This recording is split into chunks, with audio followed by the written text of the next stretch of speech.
Bonjour tout le monde! J'avais envie de vous raconter pourquoi j'ai tout quitté, mon travail, ma famille, mon pays, pour quelqu'un. Et c'est une histoire pas banale, mais qui aujourd'hui fait que je suis ici et très heureuse.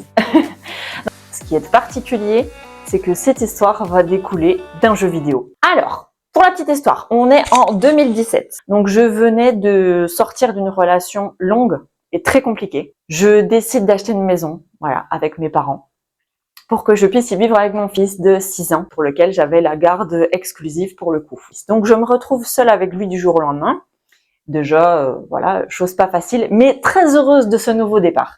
Et là, je me dis, bah, ça va être l'occasion de retrouver mes amis que j'ai un petit peu perdus, voilà, durant cette relation. C'est l'occasion de, voilà, de faire des choses pour moi, de faire des choses avec mon fils, de m'éclater, de sortir un peu du quotidien. Donc, je décide de prendre un peu de temps pour moi. Et ce temps pour moi, ne me demandez pas pourquoi.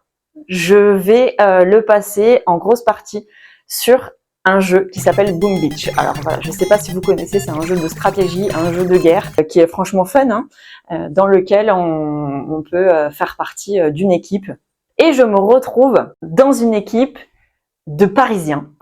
Et au fil du temps, voilà, je me lie d'amitié un petit peu avec eux. On discute de tout, de rien, on joue, on papote. Moi, j'ai vraiment l'impression d'avoir une vie sociale, donc ça me fait beaucoup de bien, puisqu'à l'époque, j'étais vraiment seule au monde. Hein. J'avais perdu tous mes amis, j'avais juste mon fils et une partie de ma famille qui était restée auprès de moi. Et je me découvre, entre guillemets, une vraie passion pour ce jeu, quoi. J'attends qu'une chose, c'est rentrer du boulot, me mettre sur Boom Beach, discuter avec mes potes et magie.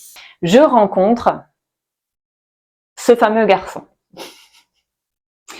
Je sens bien que le courant passe bien entre nous, on rigole beaucoup, on rigole des mêmes choses, on se taquine, voilà, je me rends vraiment compte que ce type a l'air vraiment hyper sympa et que j'ai envie de le découvrir un peu plus.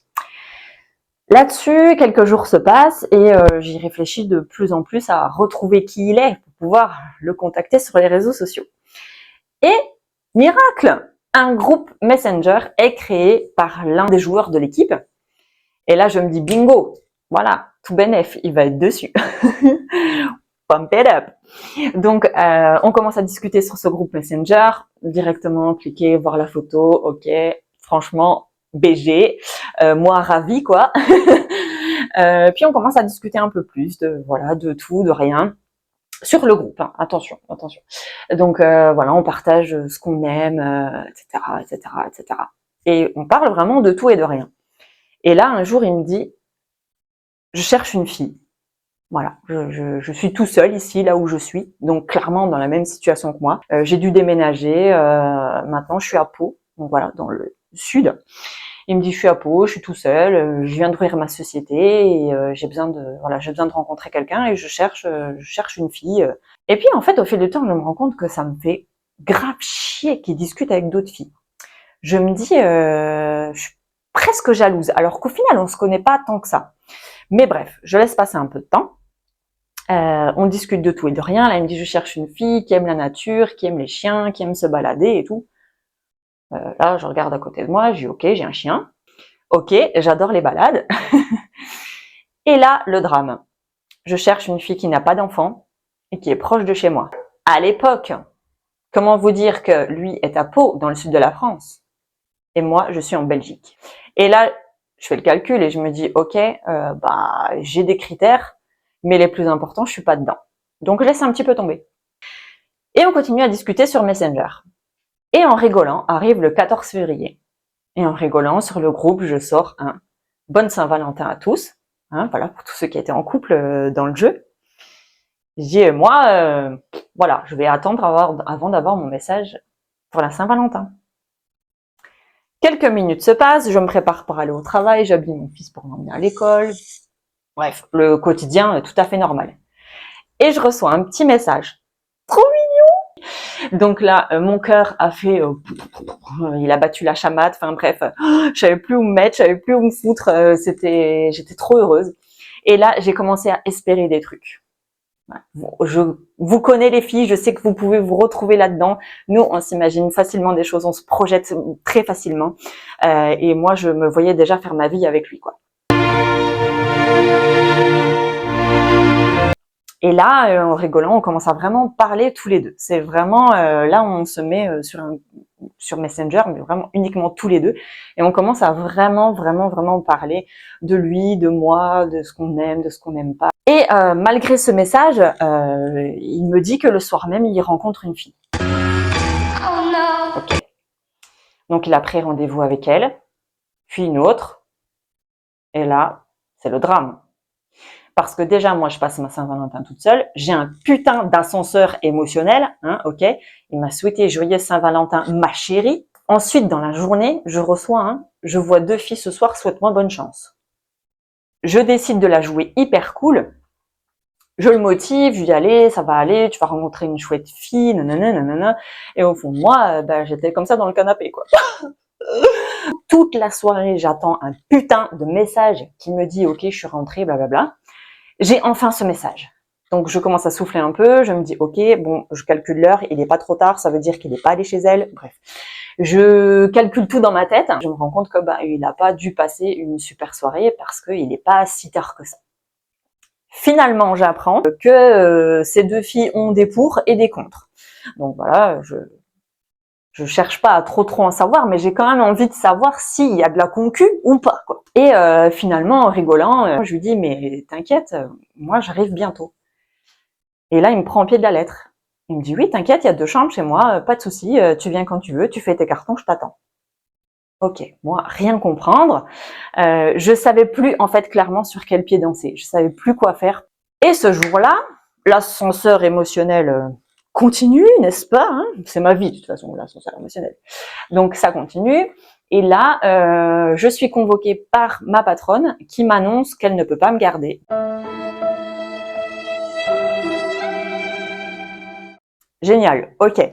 Donc là déjà, je suis pas hyper bien. Je reçois cette super nouvelle qui me dit tu n'as plus de travail. Qu'est-ce que je fais? Donc bref, je rentre chez moi, je suis pas bien, je sais pas à qui parler, je lui envoie un message, je dis voilà, je viens de perdre mon boulot. Il a été super adorable, franchement, il a trop bien compris, il a super bien géré la situation, il m'a vraiment apaisée. Et là, il me rebalance, viens ici, t'auras pas besoin de bosser, je m'occupe de toi. Qui ne font pas pour ça? Donc bref, on est toujours mi-février et je suis toujours aussi paumée, mais je sens que je commence vraiment à avoir des sentiments pour le truc improbable parce que je ne l'ai jamais vu. Et au fur et à mesure, on commence à s'écrire beaucoup, à se parler, à se téléphoner, à s'envoyer des vidéos, tout le temps, toute la journée, quitte à ne plus dormir. Je me rappelle des fois couper notre conversation téléphonique à 4 heures du mat et me lever à 6 heures pour embaucher à 8 heures, quoi. Donc crever, arriver la tête dans le cul au boulot, cela dit, j'en ai plus rien à foutre parce que de toute façon, je suis virée. Je me rends compte que vraiment, j'ai trop envie de passer du temps avec lui. Et donc, il me reste des semaines de congés à prendre au boulot, donc je les pose au mois d'avril. Et là, je lui dis, voilà, j'ai quelques jours pour me poser, ça va me faire du bien, etc. Il me dit, écoute, j'ai une maison à Mimizan.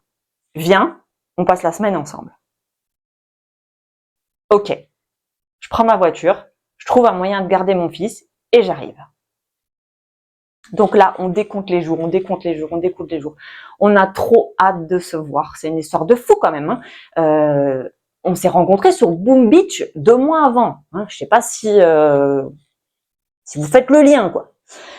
Donc bref, arrive le jour J, je prends ma petite voiture et je pars pour mes 1000 km à peu près jusqu'à Mimizan. Et je roule toute seule dans la voiture, je suis hyper stressée, lui il est super stressé de son côté aussi, on ne sait pas trop ce que ça va donner, on sait qu'on a envie d'être ensemble, on sait qu'on a des sentiments l'un pour l'autre, mais on n'en sait pas plus en fait, c'est le vague total. Donc j'arrive, je sors de ma voiture, gros câlin, gros bisous, enfin bref, ça détend vraiment l'atmosphère. Je suis enfin avec lui, truc de fou. Donc on passe une semaine vraiment merveilleuse, on n'a pas du tout envie, ni l'un ni l'autre, de repartir chacun de notre côté. Donc bref, on reprend un peu notre train-train quotidien. 2 semaines après, il vient passer le week-end chez moi. Et là, je me dis, pourquoi pas te présenter à mes parents? Je me dis, je vais le faire fuir, je vais lui foutre la trouille. Eh ben non. Ok, présente-moi tes parents. Génial. Donc j'invite toute ma famille, mes frères, mes belles-sœurs, les enfants, mes parents, je lui présente tout le monde. Tout le monde l'adore, il est 100% validé. Franchement, on passe une super journée, un super week-end hyper agréable. Et s'en vient, le moment où il doit repartir. Et on a enchaîné comme ça. On laissait passer 2-3 week-ends. Moi, je prenais le bus pour aller jusqu'à Pau. 24 heures de bus. Il faut aimer quelqu'un pour faire ça, hein, vraiment. Donc, je fais ces 24 heures de bus, je pars, je reviens, je pars, je reviens. Et en juin, on se dit, est-ce qu'on vivrait pas ensemble? Oui, mais où? En Belgique ou dans le sud de la France? Bah, clairement, la décision a été difficile à prendre. Parce que moi, j'avais pas du tout envie de quitter ma famille que j'avais en Belgique. Même si j'avais plus d'autres attaches, j'avais plus de travail, j'avais plus réellement d'amis là-bas. Mais j'avais quand même ma famille qui est ultra importante pour moi. Et je savais que ce serait un crève-cœur de les laisser. Lui, à contrario, venait d'ouvrir son entreprise. Donc ne pouvait pas partir. Et là, on s'est dit, ok, on est face déjà à un premier dilemme. Et deuxième chose très importante, j'ai la garde de mon fils, mais pas exclusive, entre guillemets. Et j'ai fini, grâce à une avocate super que je remercie aujourd'hui du fond du cœur, à partir. Donc un jour, je l'appelle, je lui dis, ça y est, c'est bon, j'ai l'autorisation pour pouvoir venir. Truc de fou, grande nouvelle. Donc là, ça devient définitif. Je décide d'en parler à mes parents qui sont franchement super ouverts. On loue un camion.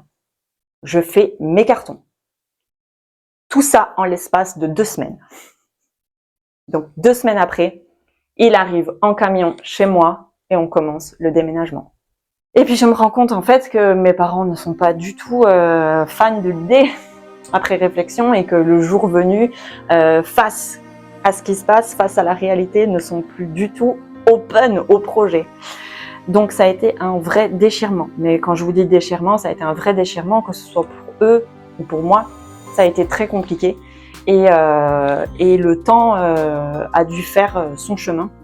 Voilà, pour que chacun, on y trouve un équilibre en fait, tout simplement. Mais bref, tout ça pour vous dire que cette merveilleuse histoire est vraie, hein, c'est vraiment mon histoire. Ça fait 7 ans aujourd'hui que j'habite à Toulouse, puisque entre-temps, on est parti de Pau pour revenir à Toulouse, que je suis très heureuse, que j'ai un super travail, que j'ai toujours mon fils, et qu'en plus de ça, un petit bébé est né de cette union il y a presque 3 ans. Donc voilà, je suis ravie d'avoir sauté le pas, je ne regrette rien, même si je pense très très souvent voilà, à ma famille et qui me manque beaucoup, mais je vais les voir dès que je peux, ils viennent me voir dès qu'ils peuvent. D'ailleurs, ils arrivent bientôt là, en avril, donc je suis trop excitée. Mais tout ça pour dire que c'est possible. Ça aurait pu foirer, je me le suis dit, je me suis dit ok, si ça foire, eh ben, je fais demi-tour et puis c'est tout. N'ayez pas peur. Franchement, si vous sentez que c'est une opportunité pour vous, si vous sentez que c'est ce que vous voulez de tout votre cœur, si vous sentez que l'amour est plus fort que tout, faites-le. Et si jamais ça ne venait pas à fonctionner, voilà, c'est les choses de la vie, ça arrive, on fait demi-tour, on recommence, on se relève et on y va. Mais sachez que ce rêve pour moi est devenu réalité, qu'à la base j'étais dans une optique de ne retrouver personne, de profiter uniquement de moi, chose que je n'avais pas fait pendant 10 années. Et je peux vous dire que je ne regrette rien. Voilà. D'ailleurs, s'il me regarde, je lui dis que je l'aime très fort, de tout mon cœur, et que j'ai qu'une hâte, c'est qu'il me demande en mariage. Voilà, j'espère que le message est passé. Chérie, tous mes doigts sont prêts. Je mets la bague où tu veux, au stade où on en est, je m'en tape. Je veux un mariage. Je veux t'épouser. Je veux porter le nom de mon bébé. Je veux porter ton nom. Donc voilà, j'espère que le message est passé. Il va me tuer. Bref, j'espère que cette histoire vous a plu. En tout cas, moi, j'ai adoré vous la raconter. Voilà, je vous dis à bientôt. Ciao, ciao.